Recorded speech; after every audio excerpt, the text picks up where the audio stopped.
अब हम देखेंगे कि हम अपने वेक्टर्स को ऐड कैसे कर सकते हैं। तो सबसे पहले हमारे पास जो एक फर्स्ट लॉ आता है वो है triangle law of vector addition. अब ट्रायंगल है मतलब कि 3 चीज़ों की बात होगी। तो इसमें होता कुछ ऐसे है, हम 2 वेक्टर लेते हैं, जैसे ये मान लो एक हमने क्यू वेक्टर ले लिया और एक पी वेक्टर ले लिया। अब देखो इनके जो डायरेक्शन है वो क्या है, सेम सेम ऑर्डर है ना इनकी डायरेक्शन का। इसका ऑर्डर भी इस साइड को है और इसका भी क्या है, इस साइड को। तो अब ये पहले ऐसे थे, फिर हमने इनको कुछ ऐसे रख दिया, ऐसे करके क्यू रख दिया वेक्टर और यहाँ पे ऐसे करके हमने पी वेक्टर रख दिया। तो जो इन दोनों वेक्टर्स को ऐड करके इनका रिजल्ट आता है, उसका जो डायरेक्शन होती है वो इन दोनों के ऑर्डर से ऑपोजिट होती है। ये हमारा triangle law of vector addition बोलता है। तो स्टेटमेंट से स्टार्ट करते हैं।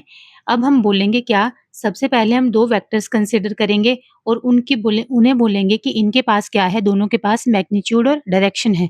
फिर हम रिजल्टेंट बताएँगे कि जो हमारा रिजल्टेंट है, वो कैसा-कैसा आता है, उसका ऑर्डर कैसा होता है और रिजल्टेंट के पास भी क्या है, मैग्नीट्यूड और डायरेक्शन। तो डेफिनेशन कुछ ऐसी है, if two vectors are represented both in magnitude and direction by the two sides of the triangle, two vectors represented by both magnitude, ये जो है लाइन ये मैग्नीट्यूड की है और ये कैप किसकी है, डायरेक्शन की। रिप्रेजेंट किए जा रहे हैं both in magnitude and direction by the two sides of a triangle taken in same order. अब इसका ऑर्डर भी सेम है और इसका भी सेम है।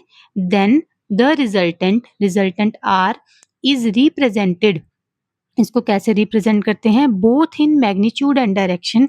रिजल्टेंट का भी क्या है, एक मैग्नीट्यूड है और डायरेक्शन है। Bye the third side of the triangle, किससे रिप्रेजेंट करेंगे, जो ट्रायंगल की थर्ड साइड है वो किसके इक्वल आएगी, रिजल्टेंट के of the triangle taken in opposite order.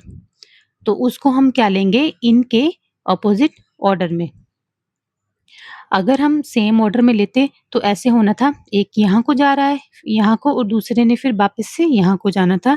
But हमने क्या लिया, जो रिजल्टेंट है वो ऑपोजिट ऑर्डर में आएगा।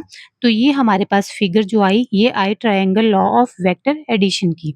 अब हमने क्या किया कि कंसीडर कर लिए two vectors P and Q. अब ये जो हमने कंसीडर किया है इसको थ्योरेटिकली लिखेंगे। Let us consider two vectors p and q be represented by the sides bc।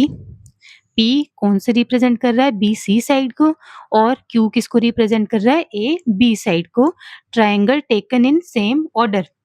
तो हमारे पास क्या आएगा, according to triangle law the resultant R represented by the third side AC, कि जो हमारा रिजल्टेंट किसे रिप्रेजेंट करेगा, थर्ड साइड को ट्रायंगल की AC, but taken in opposite order.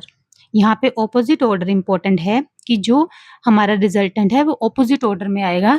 तो हमारे पास क्या आ जाएगा, P vector P plus vector Q is equal to R। तो ये है हमारे पास triangle law. If theta is the angle between P and Q, जो हमारे पास P और Q वेक्टर है इनके बीच का एंगल अगर थीटा है हमारे पास, तो मैग्नीट्यूड ऑफ द रिजल्टेंट जो है हम उसे कैसे लिख सकते हैं, R is equal to square root of P square plus Q square plus 2p cos of theta. अब ये कैसे आया, ये सारा हम नेक्स्ट वीडियो में डिस्कस करेंगे।